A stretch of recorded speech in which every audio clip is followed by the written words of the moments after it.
जी, hello दोस्तों, मैं हूँ कमर चीमा। उम्मीद है आप लोग ठीक हों। दोस्तों, जैसा कि आप देख रहे हैं, मेरे साथ मौजूद हैं जनरल राजन कोचर साहब। आप मेजर जनरल रहे हैं इंडियन आर्म फोर्सेस में। जनरल साहब, सबसे पहले तो आपके बहुत का बहुत शुक्रिया सर।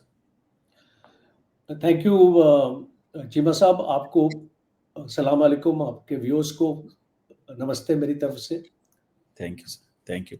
जनरल साहब, दो टॉपिक्स पे आज आपसे बात करना चाह रहा था कि एक तो मैं देख रहा था कि इंडिया के जो ट्रेड मिनिस्टर हैं, इंडिया और अमेरिका की टेंशन्स के हवाले से मोदी साहब मलेशिया नहीं गए, जहाँ पे आसियान में उनकी मीटिंग थी। तो इंडिया के अंदर ये कहा जा रहा है कि नरेंद्र मोदी साहब हैज लॉस्ट द कॉन्फिडेंस। एक वो कॉन्फिडेंस था जो जब ट्रम्प साहब इंडिया आते थे वो कहते थे my friend mister Donald Trump, और हाउडी मोदी होता था, नमस्ते ट्रम्प होता था। दैट वाज वन थिंग, जिसको that is the standard basically India America ताल्लुकात में, मोदी साहब के और ट्रम्प साहब के ताल्लुकात में। और एक लेवल ये आ गया है कि मोदी साहब मलेशिया नहीं जा रहे, आसियान लीडर्स में, जहां पे उनको ट्रम्प साहब से मुलाकात करनी पड़ेगी और कुछ भी वहां पे कंक्रीट निकलेगा नहीं, क्योंकि अभी ट्रेड डील्स हुई नहीं है। दूसरा, मैं इंडिया के फाइनेंस मिनिस्टर, ट्रेड मिनिस्टर साहब को सुन रहा था, वो जर्मनी में किसी जगह खिताब कर रहे थे किसी group of I think trade ministers के साथ, जहाँ पे वो ये कह रहे थे कि आप हमारे गन पॉइंट पे रख के हमसे ट्रेड डील नहीं करवा सकते, आप हमारे से डबल स्टैंडर्ड कर रहे हो, जर्मनी को अलाउ कर रहे हो, हमें नहीं अलाउ कर रहे हो। जलसा, where do you see this India US partnership? ये तो बहुत, मतलब, ये तो ऐसे ही हालत इंडिया की हुई है जैसे हमारी होती है अमेरिका करता है। हम तो समझते थे कि हमारे ताल्लुकात जो हैं वो बड़े ट्रांजैक्शनल हैं, लेकिन ठीक है, हमारे जरा सिक्योरिटी फ्रेमवर्क में ट्रांजैक्शनल थे, आपके भी उसी फ्रेमवर्क में ट्रांजैक्शनल है। How do you see as a senior army officer and the one who understands the security and diplomatic landscape of India-US relations? Thank you Cheema साहब, आपने एक बहुत इम्पोर्टेंट मुद्दा यहाँ रेज किया है। और and I like to be truthful and frank with you because ये एक बहुत चैलेंजिंग टाइम है भारत के लिए। और स्पेशली जो हमको 25 साल लगे अमेरिका के साथ अच्छे रिश्ते बनाने में, बिकॉज अमेरिका के, ये कोई आसान काम नहीं है अमेरिका के साथ अच्छे रिश्ते बनाना। बिकॉज उस कहावत ये है ना, that America, if America is your friend, I think it's more dangerous scenario than America is your enemy. तो सर, वो उसने वो कहा था, क्या हाँ, नाम था उसका, I forgot his name, the former US secretary था। It's fatal to be America's friend, it's Henry Kissinger. Henry हाँ, किसिंजर ने कहा हाँ, था, हाँ, it's dangerous to be its enemy. तो मतलब वो उस सेंस में वो जो, जी बिल्कुल सही कह हाँ। रहे हैं। तो अभी जो मैं इसको देख रहा हूँ, देखिए आज की जो सिचुएशन है अमेरिका के साथ, I will say that it is not a very very congenial relationship. और 13 को आपको मैं थोड़ा सा पीछे ले जाता हूँ। And let's analyze this period from 13 February 2025 to today. 13 फरवरी को जब प्राइम मिनिस्टर मोदी मिलते हैं डोनाल्ड ट्रम्प से, और जो ऑप्टिक्स आती है वहां से, तो वो एक बहुत ही एक प्लेजेंट एक एनवायरनमेंट में बातचीत हो रही है, गले लग रहे हैं। और बहुत इंपॉर्टेंट अनाउंसमेंट्स हो रही है उस टाइम पे। ये बताया जा रहा है कि इंडिया और अमेरिका का जो ट्रेड है वो 2030 तक $500 बिलियन में पहुंचेगा। और जो एक आईसेट का एग्रीमेंट था, उसको ट्रस्ट से हम एक टेक्नोलॉजी का जो एग्रीमेंट था, जो आईसेट का, वो बाइडेन के टाइम पे उसको आईसेट बोला जाता है। ट्रम्प ने बोला कि हम इसका एक नया नाम देते हैं और वो है ट्रस्ट। और ट्रस्ट का मतलब है कि एक तो एक्रोनिम था उस एग्रीमेंट का, जिसमें टेक्नोलॉजी और सॉवरेनिटी का जिक्र था। और दूसरा एक मैसेज ये भी दे रहे थे कि भारत और अमेरिका के बीच में एक सॉलिड ट्रस्ट पैदा हो चुका है।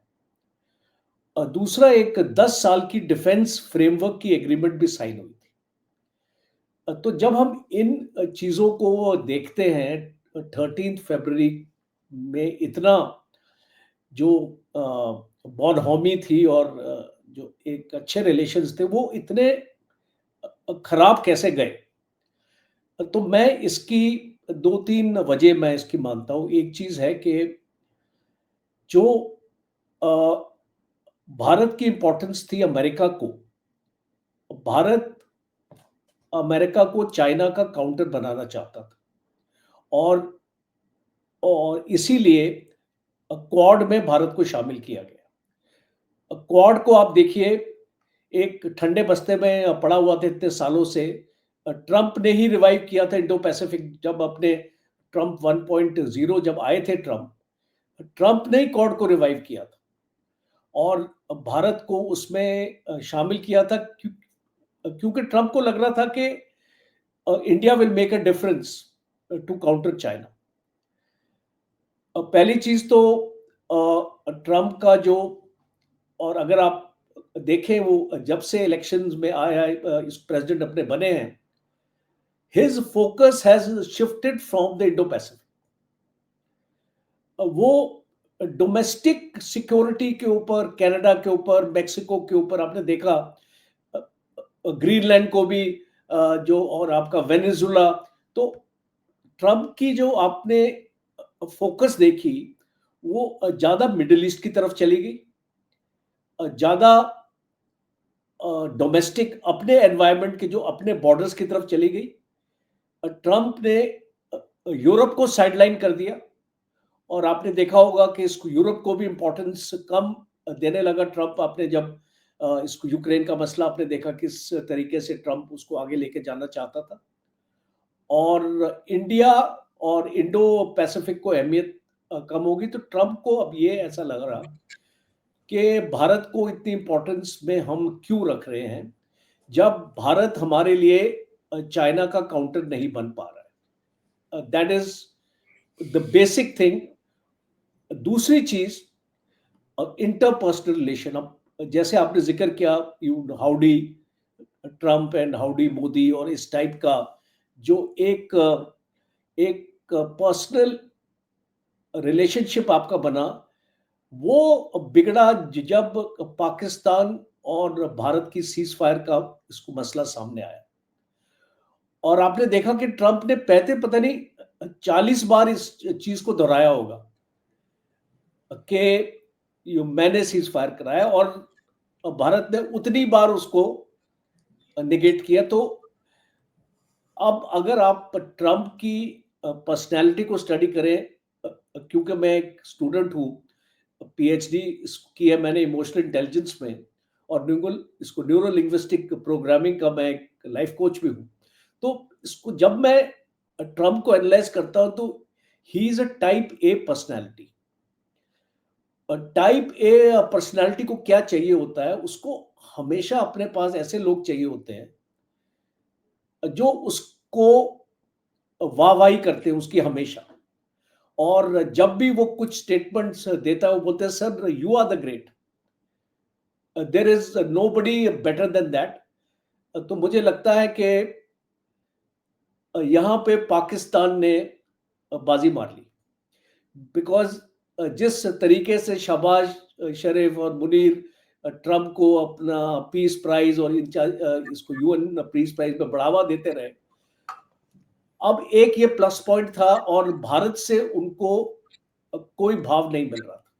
और नहीं जल साहब, वो भाव तो पिछली दफा आपने बढ़ा दिया जब आपने ट्रंप को कहा कि भाई अब की बार ट्रंप सरकार, तो आपने अपनी किस्म का भाव दिया जो आप दे सकते थे। आपने इंडिया में और अमेरिका में कराए, आपने डेमोक्रेट्स को नाराज कर लिया।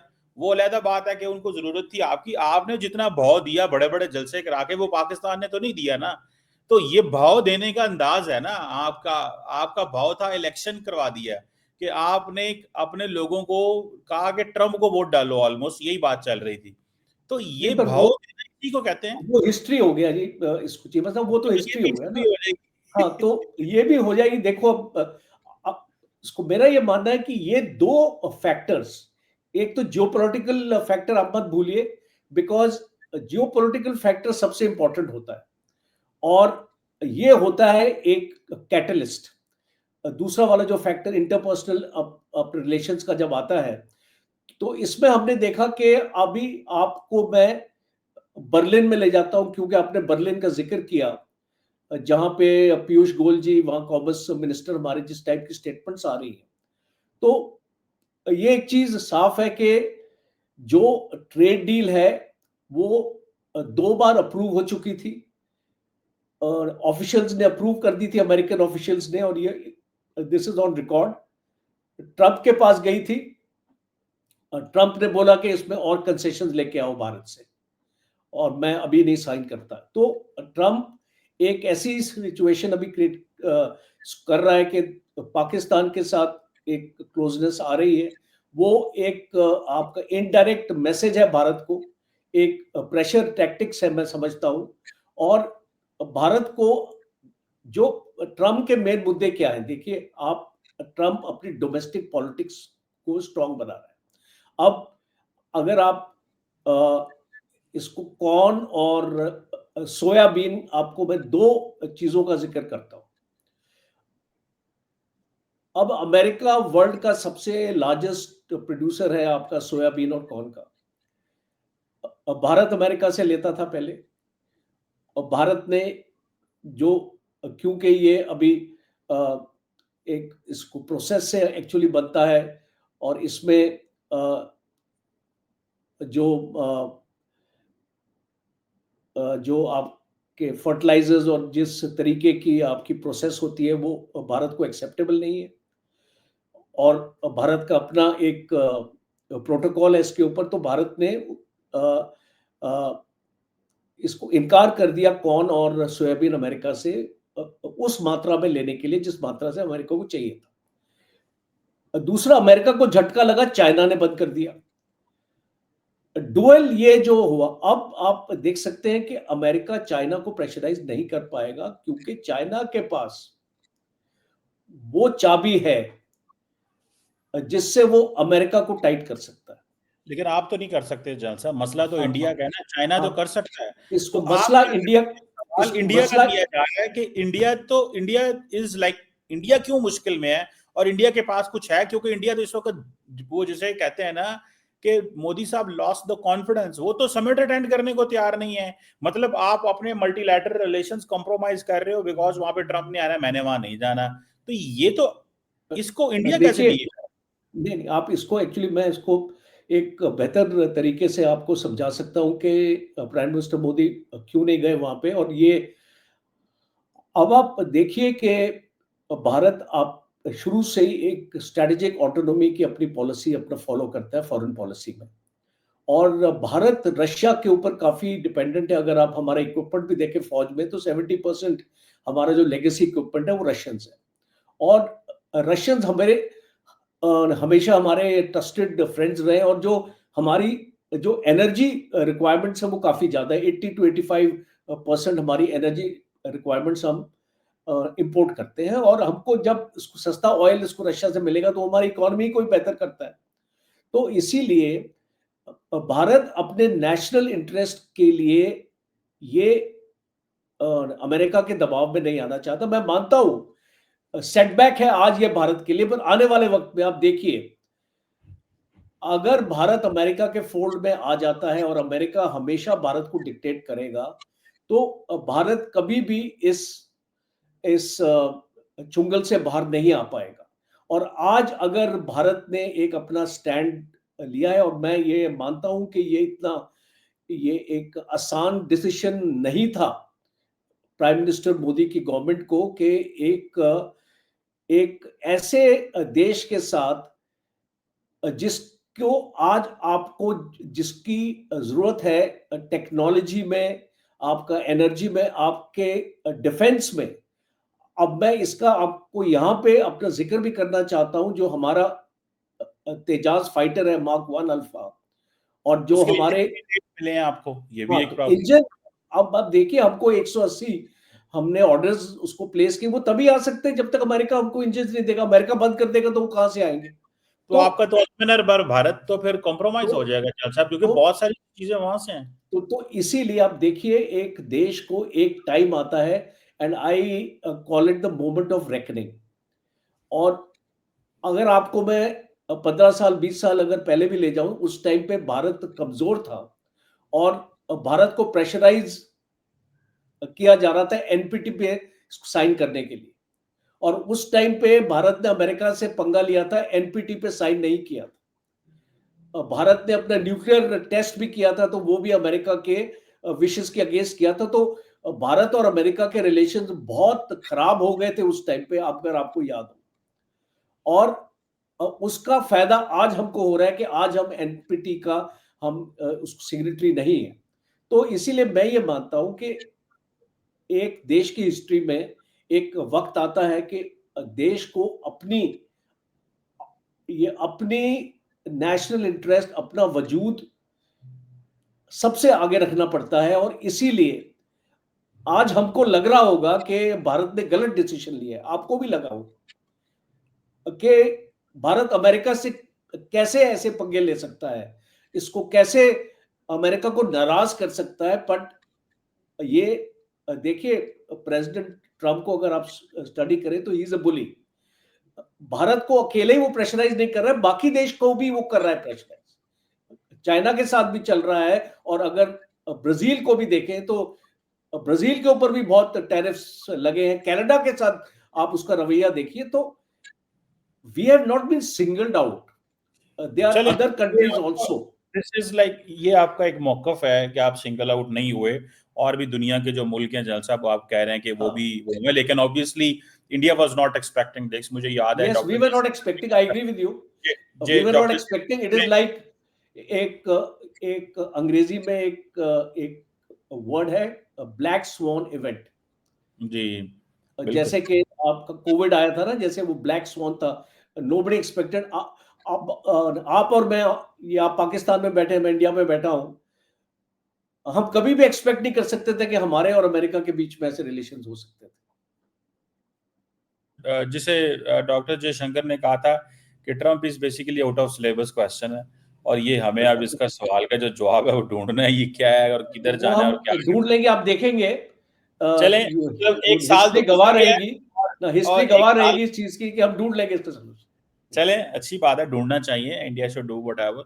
जल साहब, मूविंग ऑन, इंडिया ने ट्राई सर्विसेज एक्सरसाइजेज शुरू कर दी हैं पाकिस्तान के बॉर्डर पे, नोटम जारी कर दिए हैं। जल साहब, क्या मसला है, क्यों इंडिया चाहता है, क्या ये रोज कोई ना कोई चीज जो है वो इंडिया करना पसंद फरमाता है, इसकी क्या वजह है?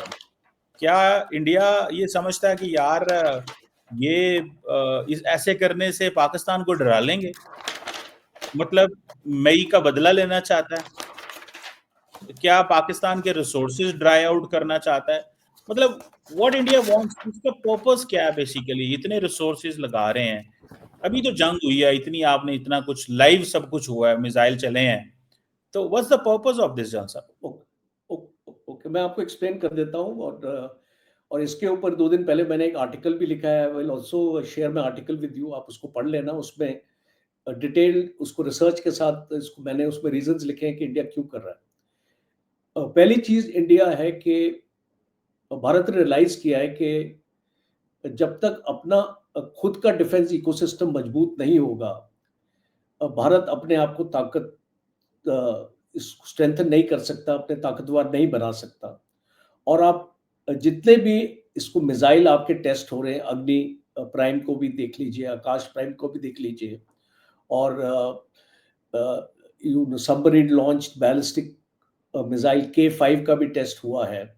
तो ये इसको बेसिकली टेस्ट इसलिए किया जा रहा है कि हम अपनी जो इंडिजिनस कैपेबिलिटी है, हम उसको वैलिडेट करने की कोशिश कर रहे हैं कि आज अगर हम एक ब्रह्मोस 800 किलोमीटर्स तक अगर हम जा सकते हैं, तो हम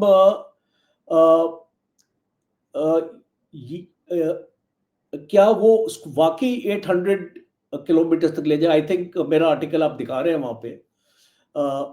तो जी, आपका इस ही आर्टिकल है, हाँ, आपका आर्टिकल। तो इसको basically I think you are very very fast in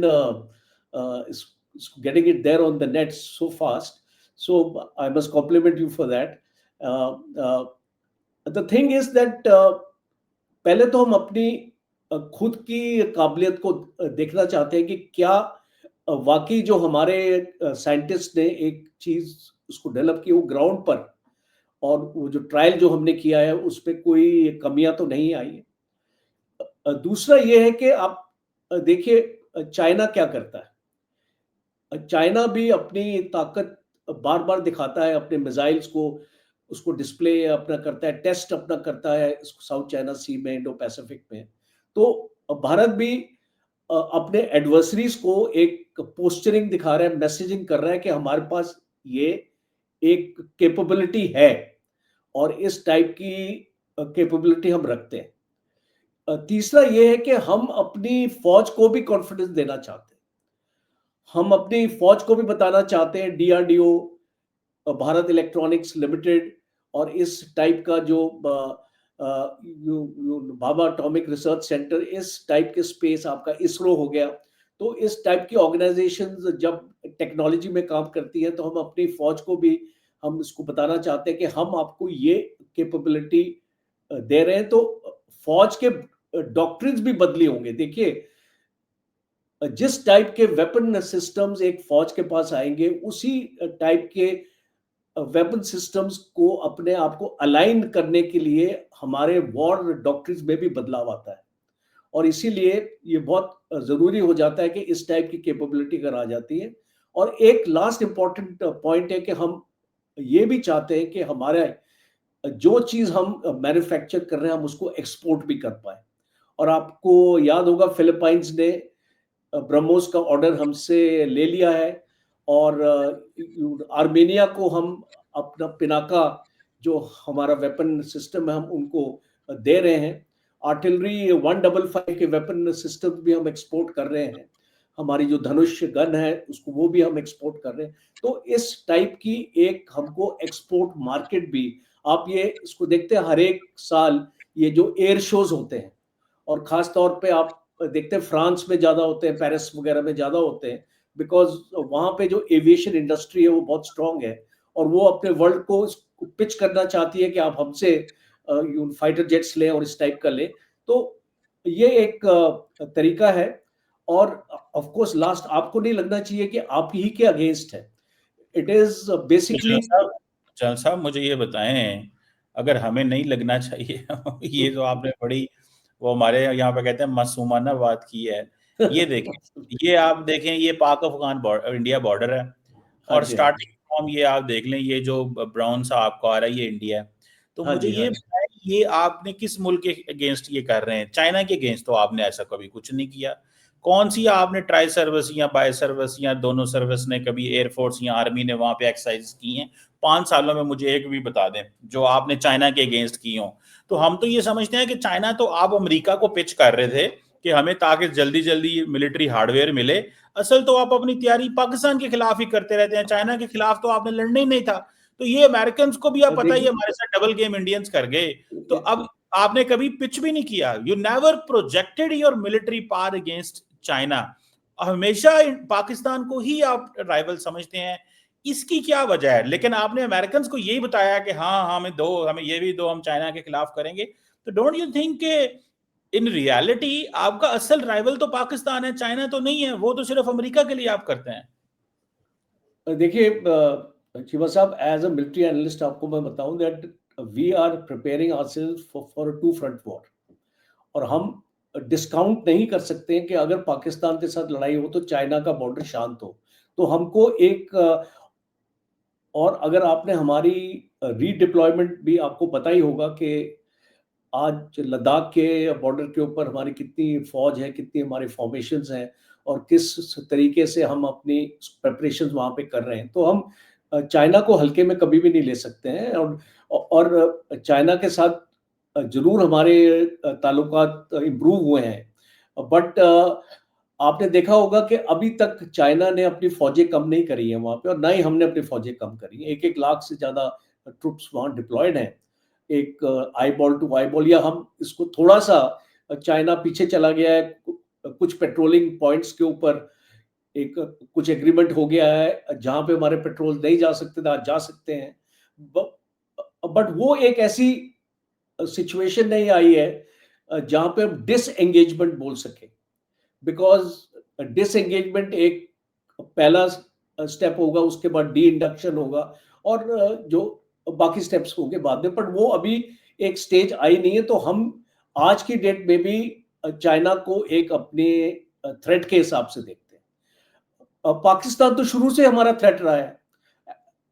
as a matter of fact it is a mutual thing, because अगर आप जनरल मुनीर की भी स्टेटमेंट देखते हैं तो वो भी बार बार इसी चीज का जिक्र करते हैं, न्यूक्लियर की बात करते हैं और वो इस टाइप का जिक्र करते हैं। तो जब हम इस टाइप की सिचुएशन को देखते हैं तो एक नेचुरल है। देखिए आज भारत और पाकिस्तान के बीच में रिलेशंस आप जानते हैं, आप और मैं तो बात कर रहे हैं, बट भारत पाकिस्तान तो बात नहीं कर रहे एक दूसरे से ऑफिशियली।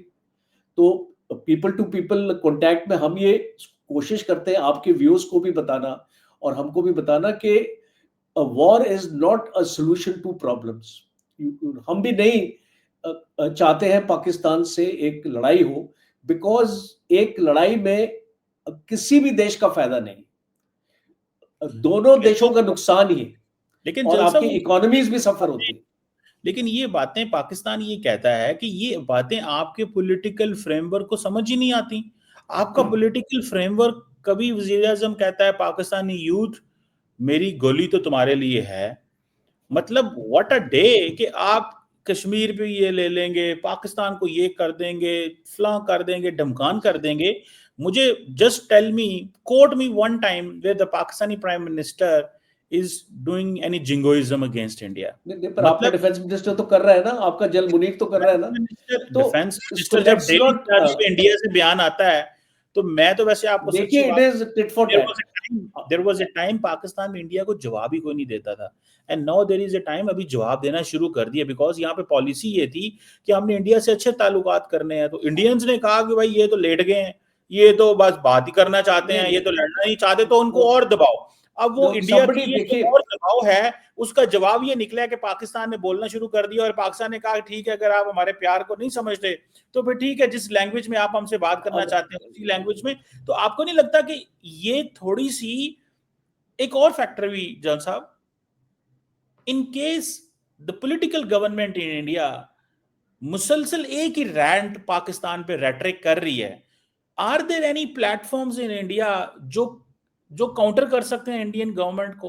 मीडिया भी सारा टाइम जो वो कह रहे हैं सपोर्ट कर रहा है, बिकॉज मीडिया तो फंड ले रहा है गवर्नमेंट से। बाकी भी स्टेक होल्डर कह रहे हैं there is no one in India which believes कि यार हमें आए बात करनी चाहिए। जैसे कि पाकिस्तान में कुछ ग्रुप्स हैं जो कहते हैं बात करनी चाहिए, क्या इंडिया में भी कुछ ऐसे ग्रुप्स हैं जो कहते हैं बात करनी चाहिए, या कि सारा इंडिया ये एक ही चीज समझता है नहीं लड़ना ही लड़ना पाकिस्तान से?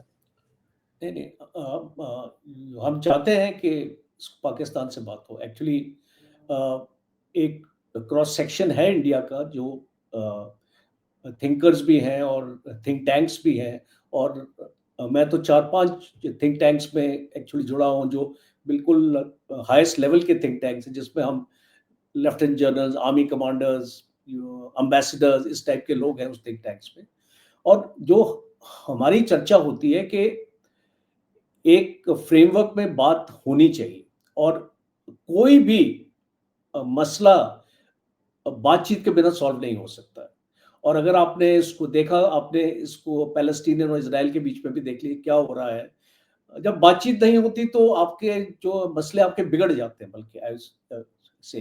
तो इसको मुझे लगता है कि कोई कॉमन टर्म्स सामने आना चाहिए एक मीटिंग होने के लिए। और क्योंकि मैं एक पॉलिटिकल आदमी नहीं हूँ, मैं बीजेपी के साथ जुड़ा हुआ नहीं हूँ, मैं कांग्रेस के साथ नहीं हूँ, मैं एक इंडिपेंडेंट अपनी सोच रखता हूँ। तो मैं तो गवर्नमेंट को इन्फ्लुएंस नहीं कर सकता हूँ, पर मैं ज़रूर ये चाहता हूँ, मैं अपने दिल से चाहता हूँ कि पाकिस्तान और इंडिया के बीच में दूरियां कम हो। मैं कोई ऐसा हेट स्पीच देने वाला बंदा नहीं हूँ, बिकॉज भारत में और पाकिस्तान में आपको इस टाइप के लोग मिलेंगे जो हमेशा नफरत की बातें करते हैं। इसको मेरा ये मकसद नहीं है, because ultimately Pakistan is there to stay and India is there to stay.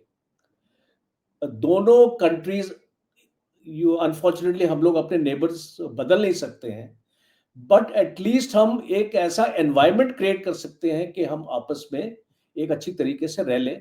और जो पास्ट एक्सपीरियंसेस हुए हैं उसकी वजह से एक ट्रस्ट फैक्टर जो है वो कम हो चुका है, और उसको दूर करने के लिए मुझे लगता है कि किसी ना किसी को पहल करनी पड़ेगी। टेररिज्म एक मुद्दा है जो इसको भारत की पॉलिटिकल एस्टेब्लिशमेंट बार-बार इस पॉइंट को आगे लेके आती है कि अगर पाकिस्तान से एश्योरेंस मिलती है, अगर हम टेररिज्म के ऊपर बात कर सकते हैं, तो भारत तैयार है बात करने के लिए। तो शायद ये उस स्टेप को अगर हम एक एक इंडिकेशन मान के चले, और पाकिस्तान की जो एस्टेब्लिशमेंट है, जैसे कि आपके जनरल मुनीर हैं, जिस तरीके की वो सोच रखते हैं, फ्रैंकली स्पीकिंग, जैसे उनको मैंने एनालाइज किया है, मुझे लगता नहीं है कि वो एक एक पीस चाहते हैं भारत से।